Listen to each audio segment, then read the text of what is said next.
Tengan pero muy buenas noches, amados hermanos y hermanas. Aquí estamos nuevamente para continuar con el estudio de la segunda carta a los Corintios. Hoy vamos a entrar al capítulo 3 y pues bendito sea el Señor, amados hermanos, porque nos concede esta bendición, este privilegio, y pues el objetivo es poder llegar a ustedes y poder ser de bendición para sus vidas, y que juntos podamos crecer en el conocimiento de la palabra, podamos crecer en nuestra relación con Dios, en nuestra comunión con el Padre, y que de esta manera podamos dar testimonio tanto dentro como fuera de la iglesia de que verdaderamente somos hijos de Dios. Cuando entramos al capítulo 3, realmente está enfocado todo el capítulo en relación al nuevo pacto. ¿En qué consiste el nuevo pacto? ¿En qué consiste el ministerio del nuevo pacto? Y cómo Pablo nos enseña acerca de lo que en realidad representa el Evangelio de Jesús, a diferencia de la ley, que era lo que el pueblo de Israel conocía. El capítulo 3, 4 y 5 están relacionados. Vamos a ver conforme vayamos desarrollando los diferentes capítulos que hay conexión entre sí. Aunque el capítulo 3 tiene como objetivo central presentar este ministerio del nuevo pacto, vamos a dividirlo en tres partes.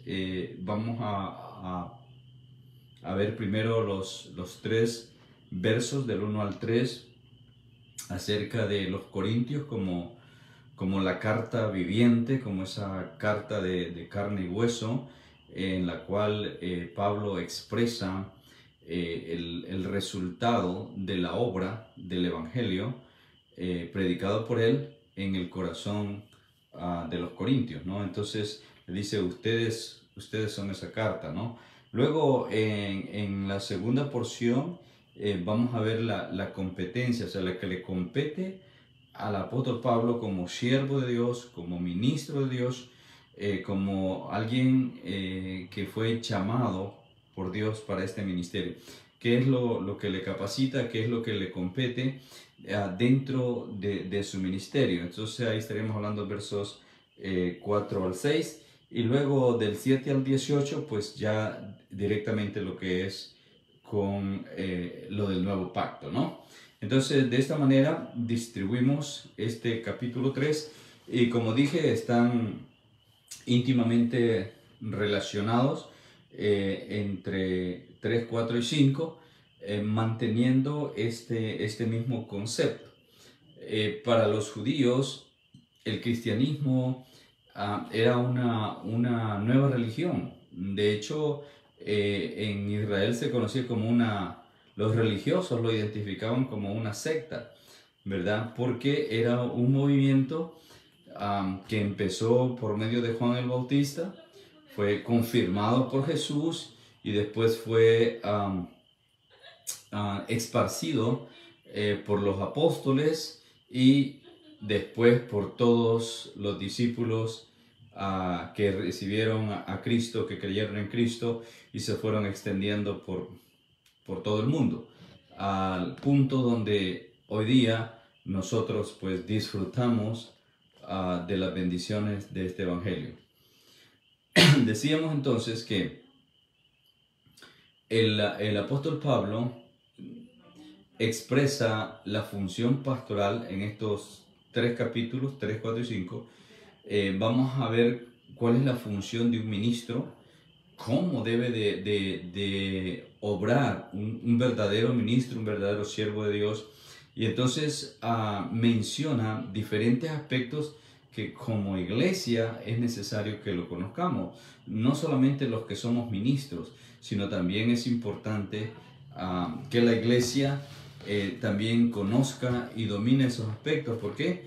porque nosotros como iglesia tenemos la responsabilidad de el cuidado pastoral. El pastor es quien nos alimenta a nosotros con la comida espiritual, pero es necesario que la iglesia tome la responsabilidad de las necesidades físicas de su pastor, del cuidado de la familia pastoral.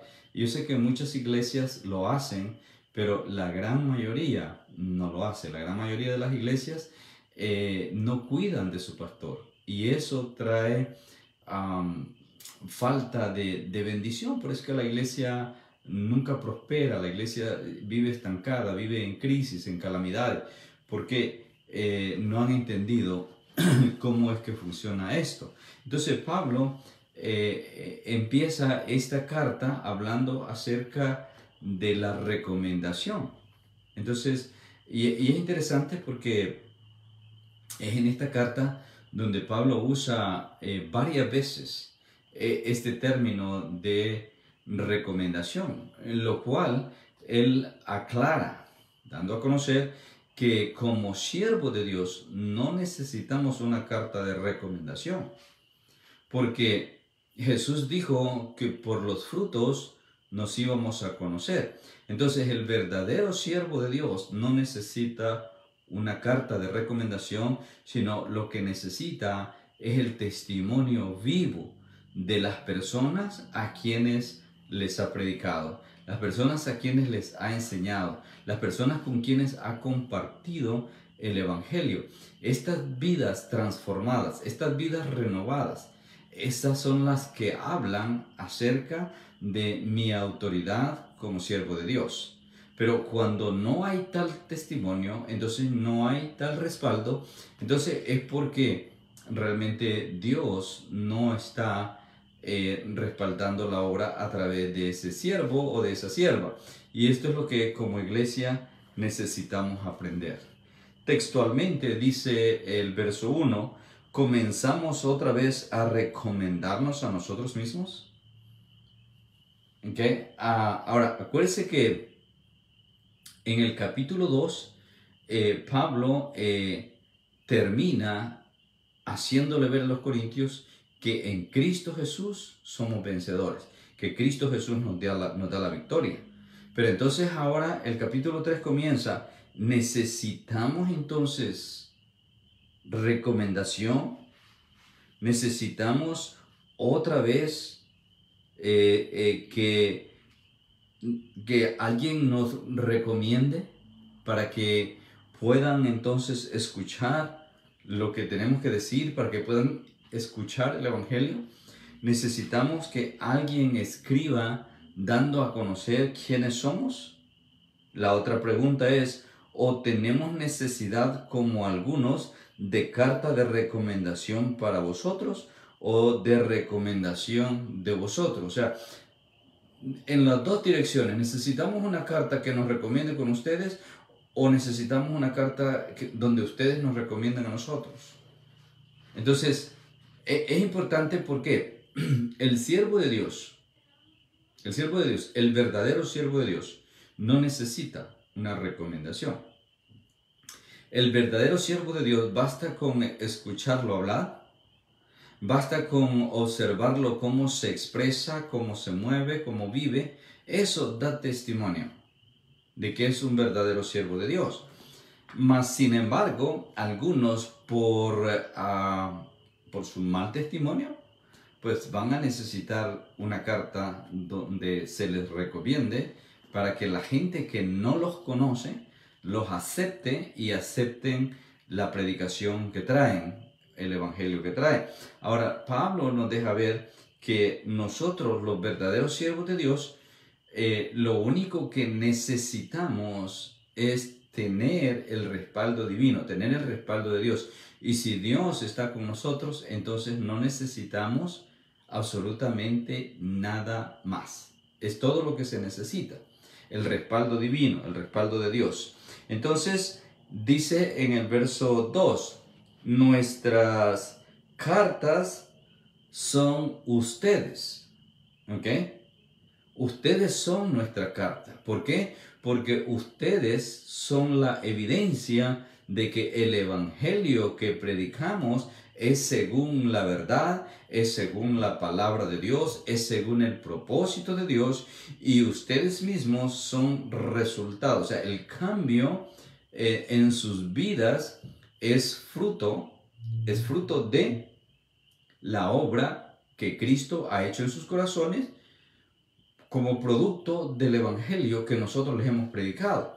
Entonces, Pablo tenía la bendición de dirigirse a ellos como sus hijos espirituales, ya que fue Pablo el que llevó el evangelio a los corintios. Fue él el que les llevó el mensaje al principio, o sea, fue él quien trajo el mensaje a este pueblo, y todos estos que habían creído en Cristo eran hijos espirituales de él. Entonces Pablo dice, ustedes son nuestra carta. Las vidas de ustedes hablan de la transformación que Jesús puede hacer según el evangelio que nosotros predicamos.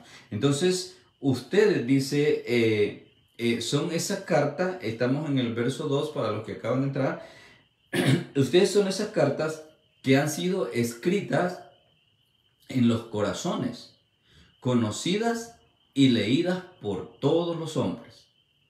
¿Okay? Entonces, todas las personas que te conocen a ti van a dar testimonio del cambio que ha hecho Jesús en tu vida. Entonces, si en verdad tu vida ha cambiado, si en verdad ha sido transformado, ha sido regenerado por medio de la sangre de Cristo, entonces el evangelio que se te predicó, sin importar quién lo predicó, dice Pablo, no se necesita una carta de recomendación, porque hay una evidencia de que ha hecho efecto en tu corazón. Entonces, eso le deja a Pablo a los corintios claro: ustedes son nuestras cartas. O sea, cualquier persona puede ver el cambio en ustedes. Entonces, esa es nuestra carta de presentación. Por eso es que algunos teólogos le llaman a la carta viva o la carta de carne y hueso, porque son los mismos corintios los que Pablo identifica como esa carta de recomendación. Usted va a buscar un empleo, usted va a aplicar a alguna institución, generalmente piden una carta de recomendación, piden alguien que lo conozca a usted, alguien que pueda dar fe que usted es una persona confiable, que usted es una persona honesta, que usted es una persona íntegra. Entonces, es necesario en muchos aspectos de la vida una carta de recomendación. Pero qué lindo, amados hermanos, cuando el poder transformador de Cristo, el Espíritu Santo de Dios, opera en nosotros, produce ese fruto en nosotros, entonces somos transformados de tal manera que nuestra vida por sí sola habla de quiénes somos. Reflejamos honestidad, reflejamos integridad, reflejamos verdad, reflejamos el amor de Dios, la gracia, la misericordia, la bondad de Dios y todo el fruto del Espíritu: amor, gozo, paz, paciencia, benignidad, bondad, fe, mansedumbre y templanza está en nosotros. Y podemos reflejarlo al mundo entero. Por eso dice Pablo, esta carta ha sido escrita en tu corazón y leída por todo el mundo, porque donde quiera que tú vayas, cualquier persona que te vea, cualquier persona que te conozca, va a dar testimonio de que ha sido transformado por medio de este evangelio de Jesús. Ahora, el problema que enfrentamos hoy día en la iglesia, y entendamos, cuando hablamos de iglesia, hablamos de la iglesia en general, de la iglesia de Cristo. El problema grave que se enfrenta hoy día es que hay mucha gente dentro de la iglesia, pero que no tienen a Cristo en su corazón.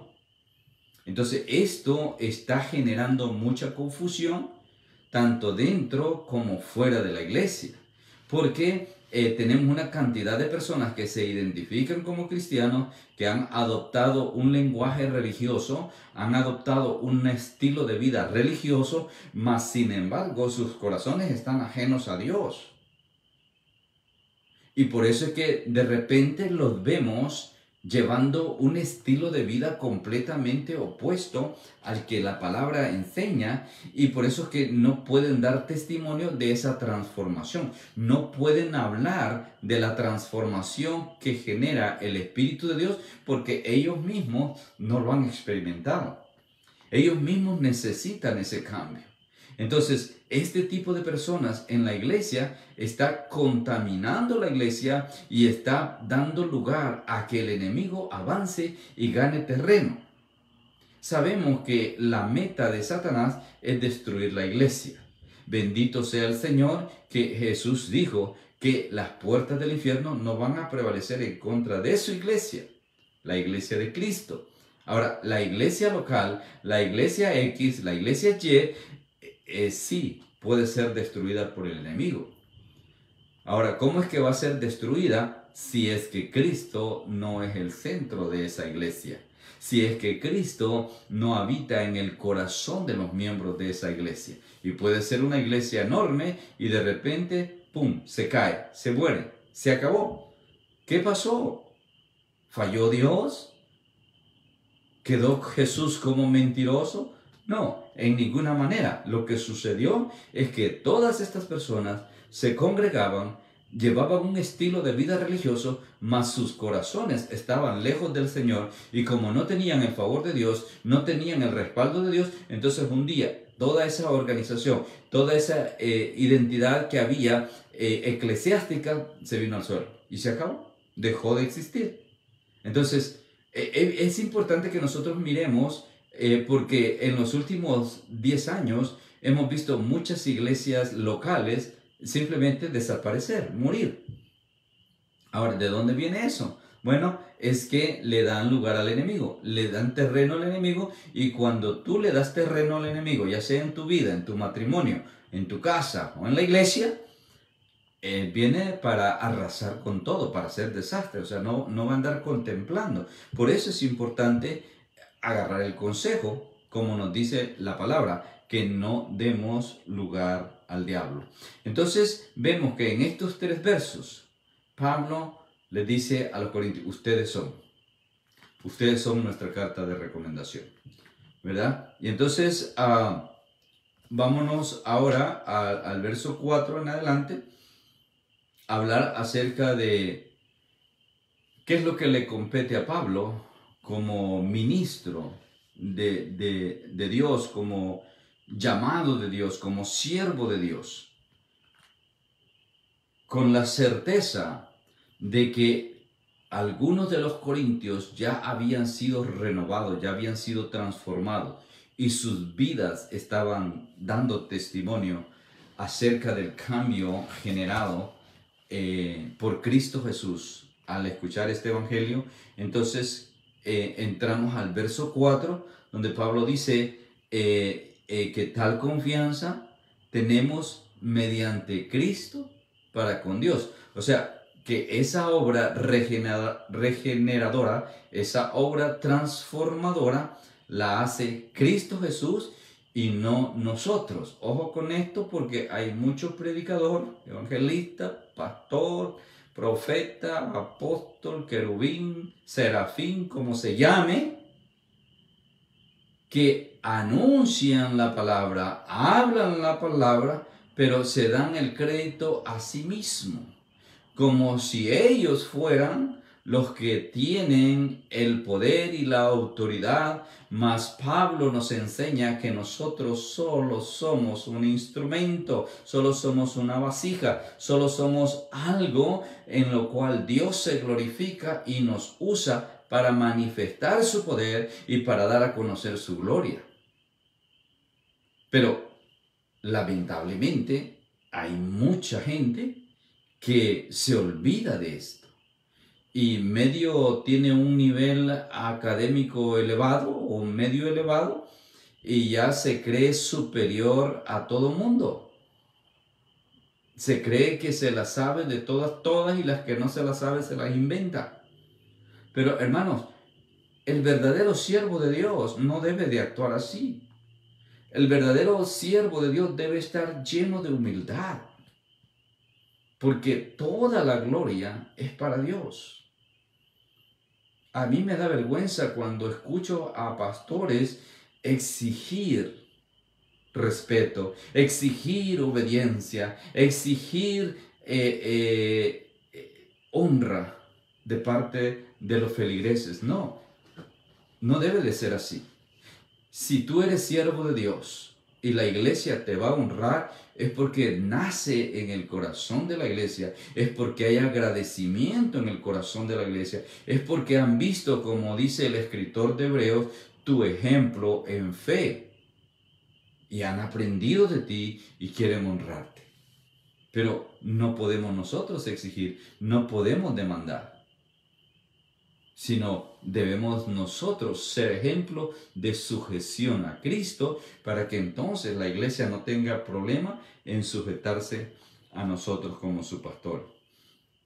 Entonces, esta confianza, dice Pablo, la tenemos mediante Cristo para con Dios. O sea, el que hace la obra es Cristo. No que seamos nosotros, verso 5, no que seamos nosotros competentes por nosotros mismos para pensar algo como nosotros mismos, sino que nuestra competencia proviene de Dios. O sea, es Dios el que hace la obra en nosotros primero y luego a través de nosotros para que otros vengan a su conocimiento. El cual, verso 6, asimismo nos hizo ministros competentes de un nuevo pacto, no de la letra, sino del espíritu, porque la letra mata, mas el espíritu vivifica. Si tiene tiempo, marque y después lee Jeremías capítulo 31, versos 33 y 34. Pablo está recordando de que el tiempo de la ley tuvo su fin. La ley está representada por la palabra o los mandamientos que Israel había recibido mediante Moisés y por todas las palabras que el pueblo había recibido a lo largo de la historia por medio de todos los profetas. Por eso es que Jesús hace mención o hace referencia a Moisés y los profetas. ¿Por qué? Porque esa era la autoridad para el pueblo de Israel. Eso es lo que ellos consideraban como su autoridad, como su directorio. Entonces, esa es la palabra conocida para ellos. Y es lo que se conoce como el antiguo pacto. Para Israel, el nuevo pacto fue inconcebible. O sea, como pueblo, como nación, no abrazaron el nuevo pacto. Por lo tanto, Israel continúa bajo el viejo pacto, el pacto antiguo. Y el pacto antiguo está basado en la ley, pero el nuevo pacto está basado en la gracia. Por eso es que Pablo dice, ya no vivimos bajo la ley, ahora vivimos bajo la gracia. Y el vivir bajo la ley conduce a muerte, pero la gracia nos conduce a vida, porque el Espíritu vivifica. ¿Okay? Entonces, Dios, por medio de Jesucristo, Él hizo de cada uno de nosotros ministros para su gloria, para anunciar su evangelio, para transmitir su palabra, para llevar este mensaje, de lo cual Pablo es un ejemplo excepcional. Si hay alguien a quien usted debería imitar después de Jesús, es el apóstol Pablo. Claro, en su tiempo ministerial, porque antes Pablo pues era un perseguidor de la iglesia, era un religioso de hueso colorado, ¿no? Él defendía su religión a capa y espada, y entonces hasta que tiene su encuentro con Cristo, se convierte en ese siervo, en ese instrumento que Dios iba a usar para su gloria. Entonces dice Pablo, no depende de nosotros mismos, no es que sea por nuestra forma de pensar, sino que es Dios el que hace la obra en nosotros, de manera que nuestra competencia o nuestra encomienda, nuestro trabajo, lo que nos compete hacer o nuestra responsabilidad en la obra es dada por Dios y no de nosotros mismos, sino es Dios el que llama y es Dios el que pone en nosotros esa carga, esa necesidad. Y entonces ya no es el pacto dado por la letra, sino el nuevo pacto que es por el Espíritu. ¿Usted se recuerda cuando Jesús alzó la copa y dijo, esta es la sangre del nuevo pacto? Entonces, así como Pablo le dice a los corintios, ustedes son esa carta viva, escrita no con tinta, sino con sangre, con la sangre de Cristo. El nuevo pacto fue firmado, fue sellado con la sangre de Cristo. Aunque el antiguo pacto también fue sellado con sangre. Se recuerda que Moisés, por orden de Dios, sacrificó animales y roció la sangre en señal de sello al antiguo pacto. Mas ahora nosotros ya no vivimos conforme a ese pacto, sino el nuevo pacto aplica a nosotros desde el momento en que Jesús se levantó de la tumba. Cuando Jesús muere en la cruz, está firmando el pacto. Cuando Jesús se levanta de la tumba, está confirmando de que es un hecho. La muerte ya no se enseñorea de él, ni de ninguno de los que profesamos a Cristo como nuestro Señor y Salvador. Bendito sea su nombre, ¿no? Por eso vale la pena, hermanos, estar firmes y luchar siempre en lo que Dios tiene para nosotros. Entonces, de aquí proviene la responsabilidad o lo que compete a cada uno de nosotros, sus siervos, hacer la voluntad de Dios, hacer lo que Dios nos mandó hacer lo que Dios nos demanda, no lo que nosotros queremos, sino para lo cual Dios nos llamó, para lo cual Dios nos escogió, para eso estamos a su servicio. Y cada vez que nosotros hacemos algo, ya sea simple, sencillo, o sea algo extraordinario, algo milagroso, es Dios. Nunca somos nosotros. Yo sé que por ahí hay algunos que se jactan de tener el don de sanidad y de repente Dios los usa en sanidad. Y qué bueno, gloria a Dios. Pero si tú tienes el don de sanidad, por favor, no te alardes de eso. O sea, es una bendición, es un privilegio. Pero en realidad la sanidad la hace Dios, no tú. Tú solamente eres un canal, eres un instrumento para llevar la bendición al necesitado. Entonces, cuando yo entiendo eso, entonces Dios se glorifica. Y si yo glorifico a Dios, voy a tener garantizado su respaldo. De manera que yo voy a poder tomar decisiones y poder tomar acciones en las cuales Dios me va a dar su aprobación. Y va a decir, ok, adelante, adelante, adelante, adelante. ¿Por qué? Porque estoy sujeto a Él, estoy dentro de su voluntad, estoy caminando en santidad, estoy honrando su nombre. Entonces Dios va a ir aprobando. Pero si yo me salgo, entonces pierdo su respaldo, entonces cualquier acción, cualquier decisión, no voy a tener el favor de Dios y vamos a terminar mal, ¿no? Bien, entonces de esta manera cubrimos los dos primeros tópicos. Vámonos al tercero y último, que tiene que ver ya directamente con el ministerio del nuevo pacto. Repito, el nuevo pacto es el periodo de la gracia, sellado con la sangre de Cristo y se inicia allí, en la cruz del Calvario, cuando Jesús muere, ¿no? Pero veamos lo que dice Pablo. Veamos cómo Pablo se los expresa a esta iglesia. Acuérdense que es una iglesia, la iglesia en Corinto. Entonces, la iglesia en Corinto, fundada por el mismo Pablo, ahora se dio una serie de problemas, como hablamos al principio de las cartas, que es lo que produjo o lo que incitó a Pablo a escribir estas preciosas cartas que tienen mucho contenido doctrinal, ¿no? Entonces vamos al verso 7 en adelante, dice el verso 7.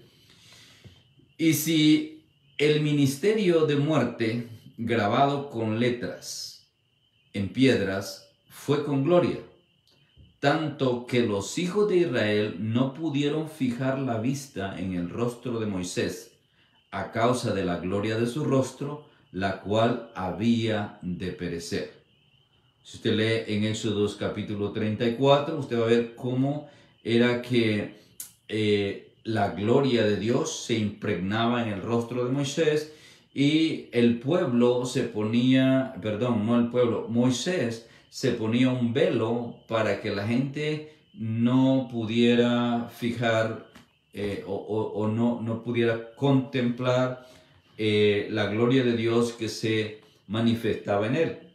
Ahora, el pueblo no podía, por su condición espiritual, tener la experiencia de disfrutar la gloria de Dios. Pero lo que Pablo está diciendo es que ese pacto, el pacto antiguo, el pacto según la ley, que iba a ser abolido, iba a terminar un día, fue con gloria. Entonces lo que dice, cuánta más gloria no será la de este nuevo pacto. ¿Okay? Entonces, en el verso 7 dice que el pueblo de Israel no podían fijar la vista en el rostro de Moisés a causa de la gloria de su rostro, la cual había de perecer. ¿Cómo no será más bien con gloria el ministerio del Espíritu? Porque si el ministerio de condenación fue con gloria, mucho más abundará en gloria el ministerio de la justificación. Porque aún lo que fue glorioso no es glorioso en este respecto, en comparación con la gloria más eminente. Porque si lo que perece tuvo gloria, mucho más glorioso será lo que permanece. Entonces, el pacto antiguo tenía un final. Bueno, ya tuvo un final. Pero el pacto nuevo es eterno. Entonces, lo que Pablo dice es, cuán glorioso fue el primer pacto cuando habría de perecer. Cuanto más el nuevo pacto que es eterno. Ahora, tomemos en cuenta que este pacto antiguo, Dios lo hizo única y exclusivamente con el pueblo de Israel por medio de Abraham su siervo. O sea, Abraham es el patriarca principal, es el origen del pueblo de Israel. Entonces Dios pactó con Abraham, más adelante siguió la secuencia con Isaac y en Jacob es consumada la promesa para formar el pueblo de los hijos de Jacob. Más tarde Dios confirma ese mismo pacto con David. Pero a David se le hace una promesa relacionada al nuevo pacto. Porque Dios le promete a David que de su descendencia se iba a gobernar Israel eternamente, por siempre. Entonces, claro, eso es consumado en la persona de Cristo Jesús, ya que está comprobado que Jesús viene de la descendencia de David. Así que, teniendo tal esperanza, usamos de mucha franqueza, y no como Moisés, que ponía un velo sobre su rostro para que los hijos de Israel no fijaran la vista en el fin de aquello que había de ser abolido. Pero el entendimiento de ellos se embotó, porque hasta el día de hoy, cuando leen el antiguo pacto, les queda el mismo velo no descubierto, el cual por Cristo es quitado. Y vamos a detenernos aquí. Moisés empezó a cubrirse el rostro porque la gente no podía dirigir la mirada a él porque le molestaba el resplandor de la gloria de Dios que se impregnaba en el rostro de Moisés cada vez que él entraba al tabernáculo. Entonces, cuando él salía, tenía que ponerse el velo. Entonces, ¿qué sucede? Que Israel se acostumbró a que la gloria de Dios era solamente para Moisés y ellos eran incapaces de poder contemplar la gloria de Dios, mucho menos experimentarla. Entonces, ¿qué sucede? Dice Pablo, que el entendimiento se embotó, o sea, se infló y se estancó. De tal manera que murió Moisés y pasaron todos los años que pasaron hasta Jesús. Y cuando Jesús aparece entre su pueblo, ellos lo rechazan. Según Juan 1:11 dice, lo rechazaron, el pueblo lo rechazó, Israel lo negó. ¿Por qué? Porque su entendimiento estaba estancado y todavía está estancado. Todavía, hasta el día de hoy, el pensamiento, la mente, la capacidad de asimilar la gloria de Dios está bloqueada en la mente de los israelitas. Claro, entendemos que es por obra de Dios, por haber rechazado a Jesús, entonces Dios les puso ese bloqueo, lo cual Pablo lo compara con el velo que se ponía Moisés. Entonces, al ponerse Moisés su velo, la gente o el pueblo de Israel no podía contemplar la gloria de Jehová. Mas ahora, dice Pablo, cuando lee, todavía hoy, claro, estamos hablando del tiempo de cuando Pablo escribió esto, pero esto no ha cambiado, aparte del movimiento mesiánico que ha surgido en la última década, de judíos o israelitas que se han convertido, que han recibido a Jesús, que en comparación a la nación, pues son unos cuantos, son pocos, mas sin embargo, hay gente dentro del pueblo hebreo, pueblo judío, israelita, que sí han reconocido a Jesús como el Mesías. Y esto es lo que se conoce como los mesiánicos. Pero mire qué interesante, porque dice Pablo, aún hasta el día de hoy, cuando se lee a Moisés, el velo está puesto sobre el corazón de ellos. O sea, ya no es porque no pueden contemplar con sus ojos, sino porque el corazón está bloqueado. Entonces, ese velo no les permite ver. Ese velo no les permite entender que Jesús es el Mesías prometido, que Jesús es el Mesías que ellos esperan. Ahora, este velo es quitado por Cristo, dice en el verso 14, ¿okay? El que dice el velo no descubierto, el cual por Cristo es quitado. Entonces, ¿qué sucede? Que cuando un israelita, un judío, reconoce a Jesús, acepta a Jesús como el Mesías, entonces ese velo le es quitado y entonces puede entender el nuevo pacto.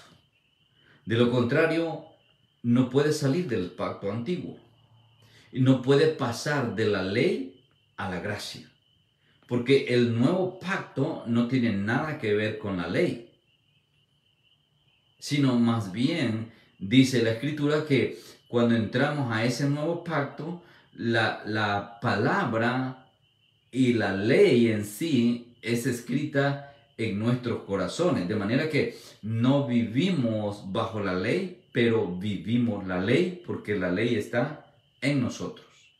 Y eso es lo que marca la diferencia entre una persona que ha sido convertida a una persona que solamente ha adoptado un estilo de vida religioso.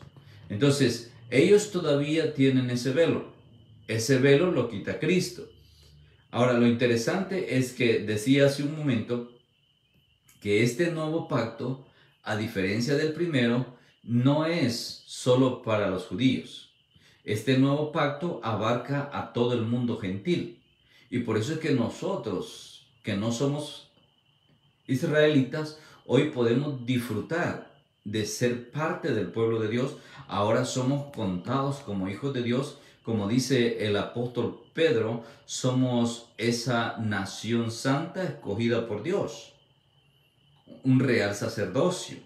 Entonces Dios ha levantado este nuevo pueblo llamado la iglesia. Entonces recuerda cuando Jesús dice a Pedro, sobre esta roca edificaré mi iglesia. O sea, la iglesia es de Cristo. Y esto va para aquellos que se creen dueños de la iglesia.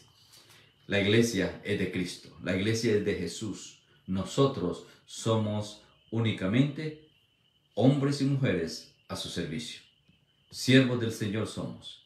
Pero cuando se conviertan al Señor, dice el verso 16, o sea, dice el 15, aún hasta el día de hoy, cuando se lee a Moisés, el velo está puesto sobre los corazones de ellos.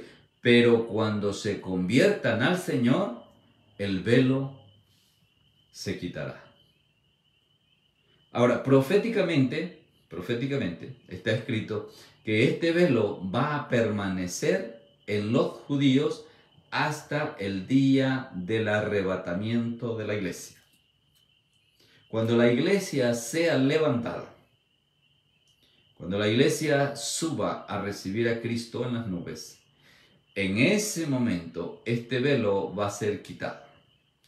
En ese momento es cuando Israel como nación va a reconocer que Jesús es el Mesías.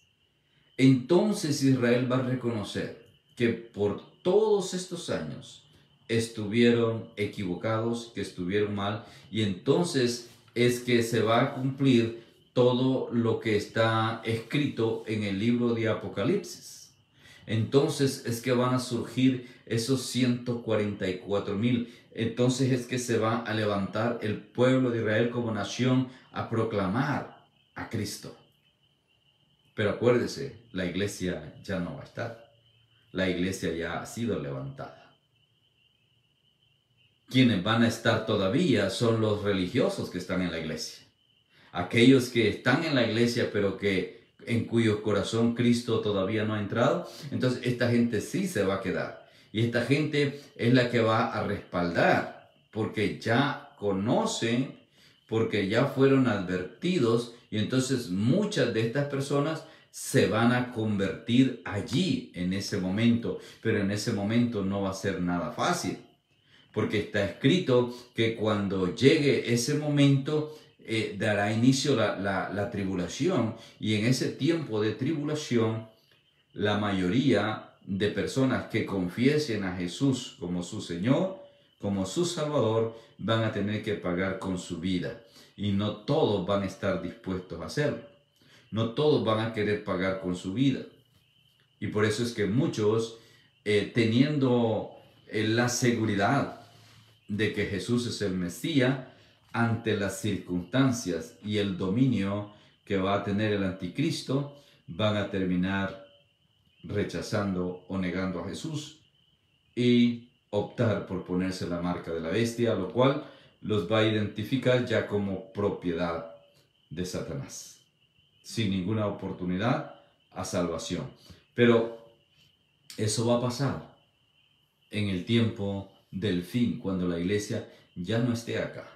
La iglesia estará con el Señor, ¿verdad? Y por eso es importante en este momento, tú que me estás escuchando, tú que estás jugando a la iglesia, tú que estás como pasatiempo en la iglesia, que no tienes un pleno encuentro con Cristo, yo te desafío hoy en el nombre del Señor a que te examines, a que te humilles delante del Señor, que te doblegues delante del Señor y permítele al Señor ejercer ese cambio que tú necesitas.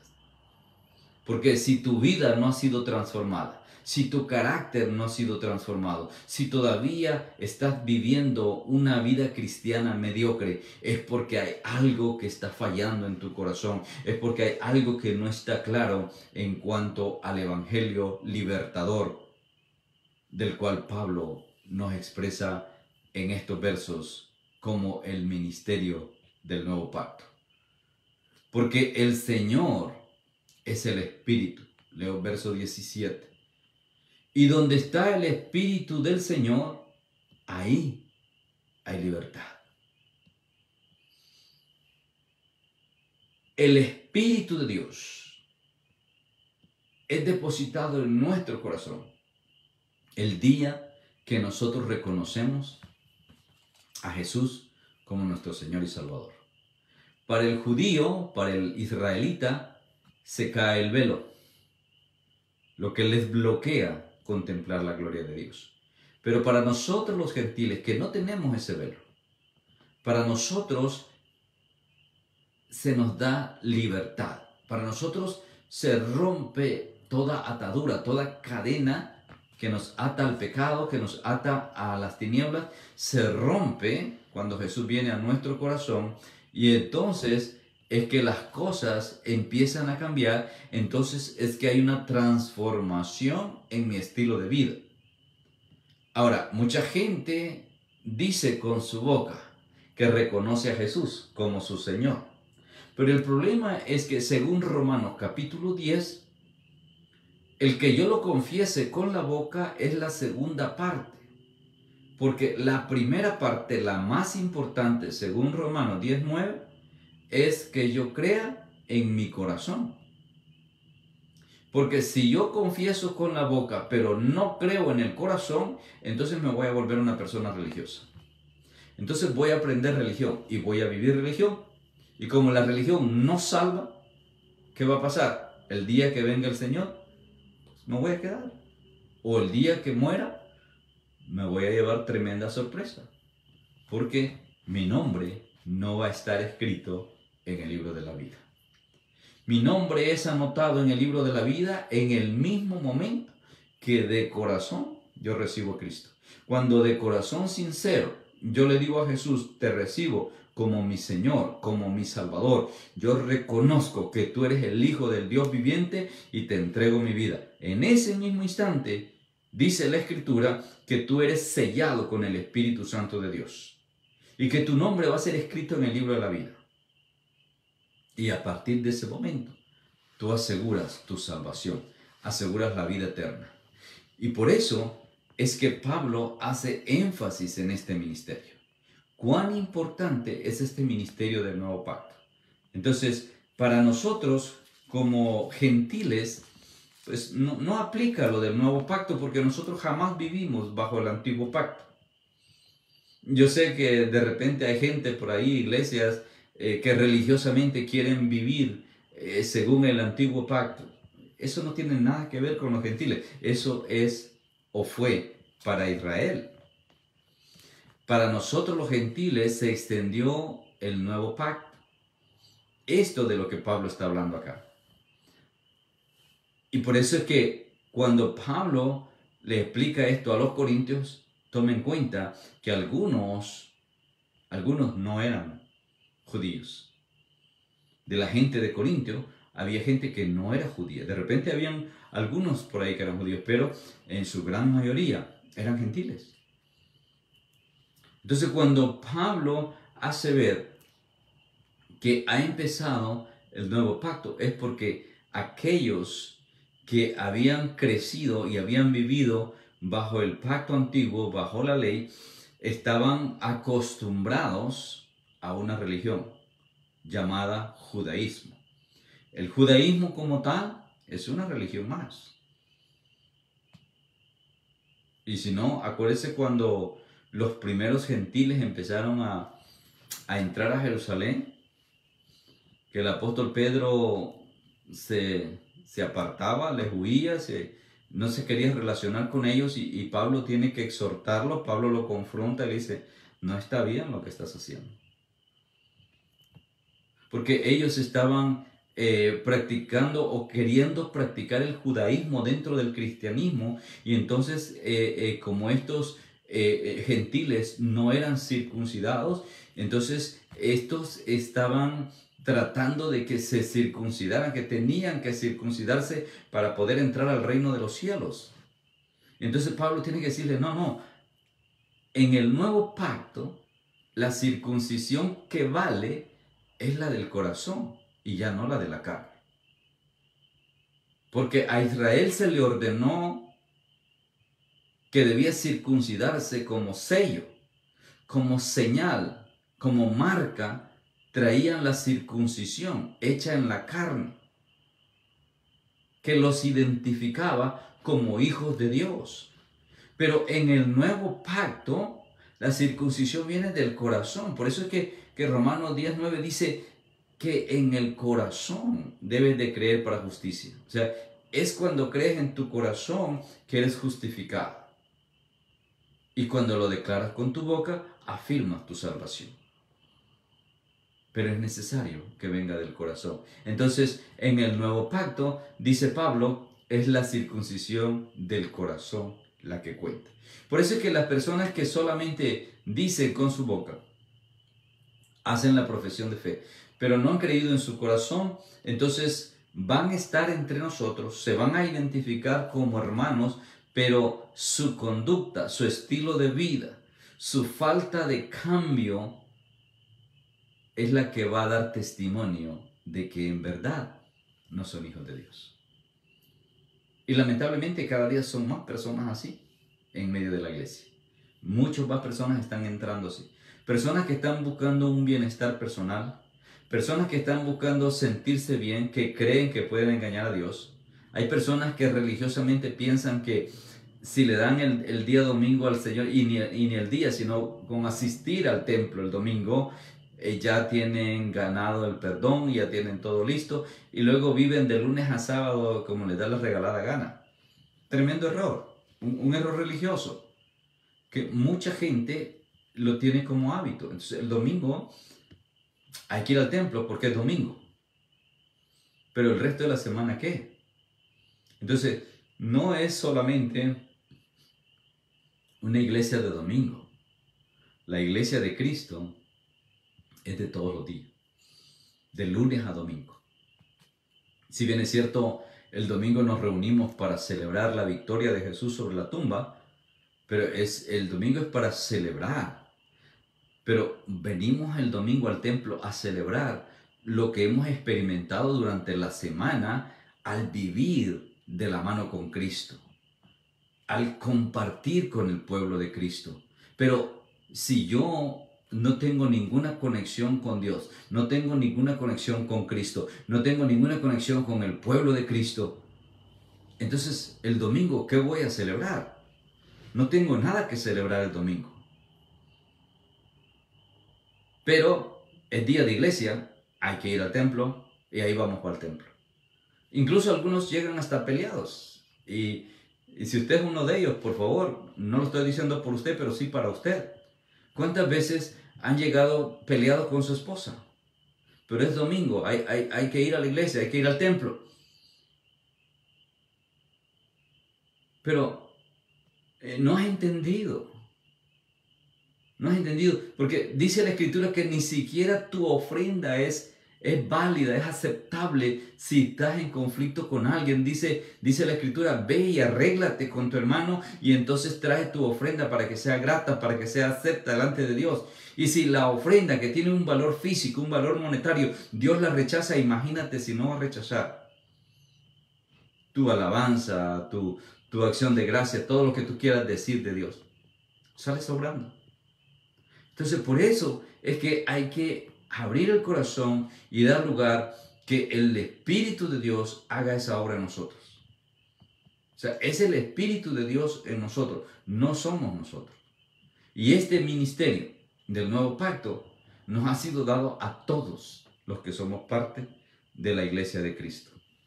Terminamos con el verso 18. Dice, por tanto, verso 18, dice, por tanto, nosotros todos, mirando a cara descubierta, como en un espejo, la gloria del Señor, somos transformados de gloria en la misma imagen, como por el Espíritu del Señor.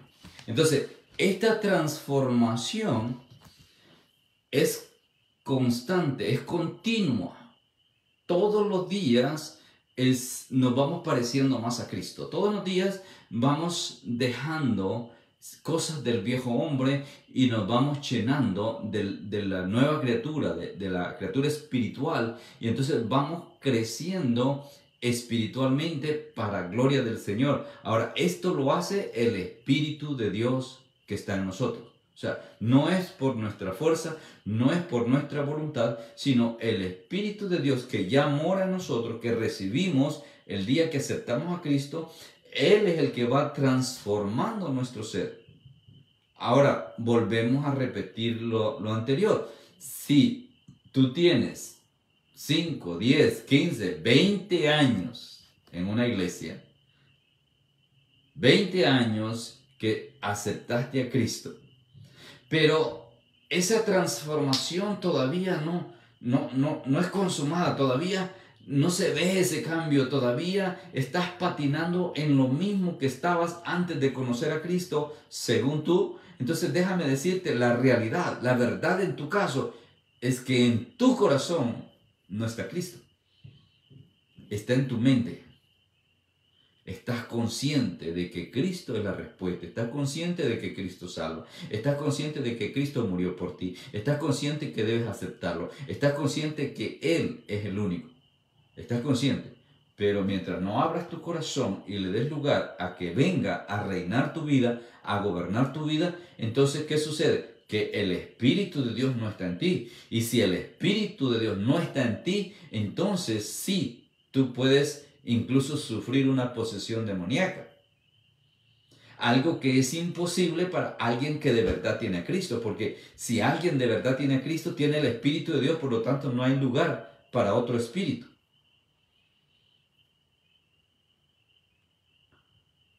Y por eso es que hay muchas iglesias donde se la pasan liberando a los mismos hermanos.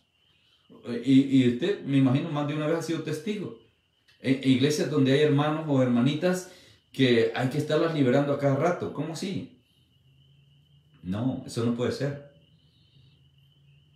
Una posesión demoníaca no tiene lugar en alguien que tiene el Espíritu de Dios. Simplemente porque no hay espacio. Es como, mire cómo lo dice el apóstol Juan.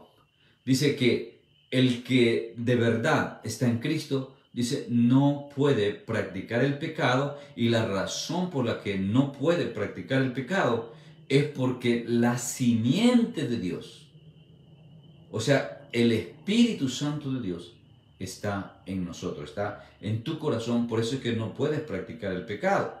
Ahora, no es que no vas a pecar, sí, una cosa es pecar y otra cosa es practicar el pecado. Pecar, todos vamos a pecar mientras vivamos en este cuerpo carnal. Pero practicar el pecado, un hijo de Dios no lo puede hacer. Entonces, examínate a ti mismo y no te escudes en que fue un accidente o que nadie te vio o que nadie sabe. No, olvídate de esa bobería. A Dios no le puedes engañar, Dios no puede ser burlado. Más bien tienes que examinar tu corazón y darte cuenta si de verdad Cristo está en tu corazón o está solo en tu mente. La distancia es cortitita. Bien corta la distancia entre la mente y el corazón, pero de esa corta distancia depende de que el día que tú mueras vayas al cielo o vayas al infierno. De eso depende que el día que venga el Señor tú seas levantado con Él o te quedes a vivir la tribulación. De eso depende. Entonces, examina tu corazón, aprovecha ahora que hemos estudiado acerca de este nuevo pacto y date cuenta que somos privilegiados al ser llamados a ser parte de este nuevo pacto. Como dice el apóstol Pedro, hemos recibido la bendición de participar en la naturaleza divina. O sea, de volver a recuperar la naturaleza original con la cual Dios nos hizo. Pero es necesario abrir el corazón. Es necesario entender que este nuevo pacto nos abrazó a todos los seres humanos, ya no solo a Israel. El antiguo pacto para Israel, el nuevo pacto para Israel y el mundo entero. Porque de tal manera, dice Juan 3:16, amó Dios al mundo, que dio a su único Hijo, para que las personas que crean en Él no se pierdan, sino más bien tengan vida eterna. Entonces, ese es el plan de Dios, y en eso consiste este nuevo pacto, firmado con la sangre de Cristo, la sangre del Cordero que quita el pecado del mundo, dijo Juan el Bautista. ¿Por qué? Porque a través de su sacrificio, nuestros pecados fueron borrados. Pero yo tengo que tomar una decisión. Yo tengo que accionar mi fe. Tengo que dar un paso de fe y decirle, no solo con mi boca, sino con mi corazón, Jesús, yo sé que tú eres el Cristo. Tú eres el Hijo del Dios viviente. Y yo te entrego mi corazón. Yo te ofrezco mi vida. Entonces es cuando el cambio viene a ti. Entonces vas a empezar a experimentar lo que es vivir en Cristo. Te recomiendo los primeros 10 versos del capítulo 6 de la carta a los Romanos. Léelo ahora después que terminemos para que tú veas la diferencia de tener a Cristo en el corazón a tenerlo en la mente. Porque si el pecado todavía te domina, si el pecado todavía tiene fuerza en ti, es porque te gobierna. Pero si tú ya aprendiste a ponerte por encima del pecado, a decir no al pecado, a resistir cualquier tentación por atractiva que sea, entonces el Espíritu de Dios ya está obrando en ti, y si está obrando en ti, pues es garantía de que ha sido sellado con su Santo Espíritu. Y ese sello que estaba grabado en la carne de los judíos, ahora nosotros lo tenemos por medio de su Espíritu. Esa marca que Israel tenía, nosotros la tenemos por medio del Espíritu.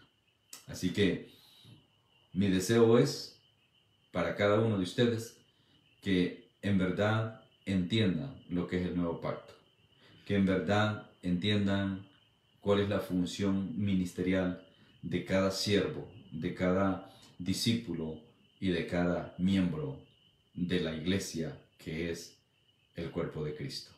Reciban un abrazo en el nombre del Señor y pues los espero el próximo jueves para continuar con el capítulo 4, siempre a las 8 de la noche. Estemos listos con papel y lápiz y a tomar notas. Y como lo he dicho siempre, si usted se esmera y se dedica, usted va a ser bendecido y va a ser prosperado. Así que gracias, Oscar, por tu saludo. Que Dios te siga bendiciendo también. Gracias, hermano Benny, me da gusto que te hayas conectado. Y a todos los que se conectaron hoy, que Dios los bendiga y que esta palabra que es bendita añada bendición a sus vidas en el nombre de Jesús. Amén.